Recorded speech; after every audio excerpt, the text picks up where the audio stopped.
जब भी देश की आज़ादी के लिए क्रांतिकारियों का बलिदान याद किया जाएगा, उसमें राजा महेंद्र प्रताप सिंह का नाम बड़े आदर से लिया जाएगा।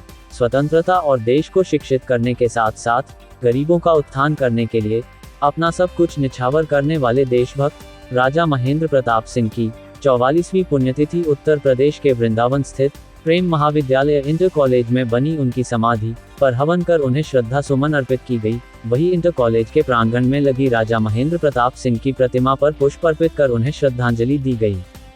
यह कार्यक्रम का आयोजन प्रेम महाविद्यालय ट्रस्ट के द्वारा आयोजित किया गया। वही दिल्ली से आए राजा महेंद्र प्रताप अभियान के संयोजक चौधरी हरपाल सिंह राणा और उनकी धर्मपत्नी श्रीमती सीमा राणा के नेतृत्व में राजा महेंद्र प्रताप सिंह को भारत रत्न दिलवाने को लेकर उनकी पुण्यतिथि के अवसर पर उनकी समाधि से सरकार को राजा महेंद्र प्रताप सिंह के बलिदान को याद दिलाने का प्रयास किया और प्रधानमंत्री नरेंद्र मोदी को वर्ष 2015 के दौरान काबुल की संसद में राजा महेंद्र प्रताप सिंह पर दिए उनके भाषण को याद दिलाने का प्रयास किया, जो उन्होंने राजा महेंद्र प्रताप सिंह को लेकर दिया था। आइए आपको भी वो भाषण सुनाते हैं।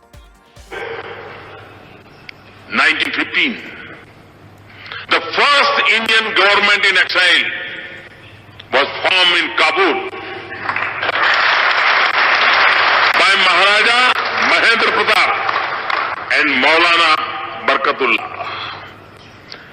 King Amanullah must told the Maharaja that so long as India was not free, Afghanistan was not free in the right sense.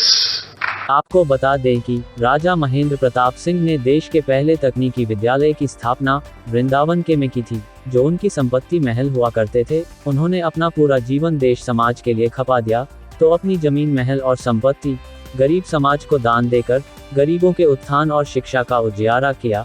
आज़ादी के संघर्षों के दौरान वह 32 वर्षों तक देश से बाहर भटकते रहे और ब्रिटिश हुकूमत के खिलाफ स्वतंत्रता संग्राम की लड़ाई को बढ़ाते रहे। उनका इतना सम्मान था कि आज़ाद भारत में वह सांसद भी निर्वाचित हुए। महान क्रांतिकारी राजा महेंद्र प्रताप जी की पुण्यतिथि आज वृंदावन मथुरा में उनके विद्यालय पे हवन में उपस्थित हुए। ये जमुना जी है, दूसरी तरफ उनकी समाधि है, जो कि आज तक पक्की नहीं बन पाई है। ये बहुत ही विचारणीय विषय है।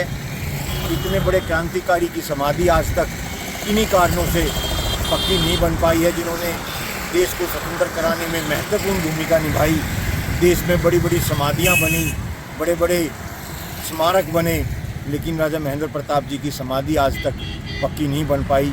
ये बहुत बड़ा विचारणीय विषय है। 1932 में नोबेल पुरस्कार के लिए नामित किया गया। वही उनके द्वारा भारत की पहली अंतरिम सरकार काबुल में ही बनाई गई थी। तब राष्ट्रपति राजा महेंद्र प्रताप सिंह ही चुने गए थे, जिन्होंने प्रधानमंत्री और मंत्री परिषद का भी गठन किया था।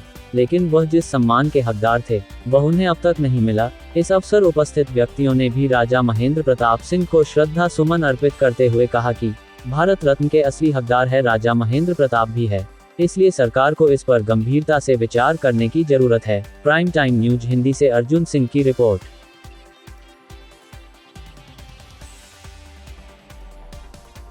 70 वर्षों से देशी घी से बनी परंपरागत बलूशाई और मिठाई नमकीन के लिए मशहूर Bhagat ji sweets house, Tatiri, Meerut road, Baghpat और लक्ष्मीनगर, दिल्ली। असली पहचान के लिए फोटो देखिए।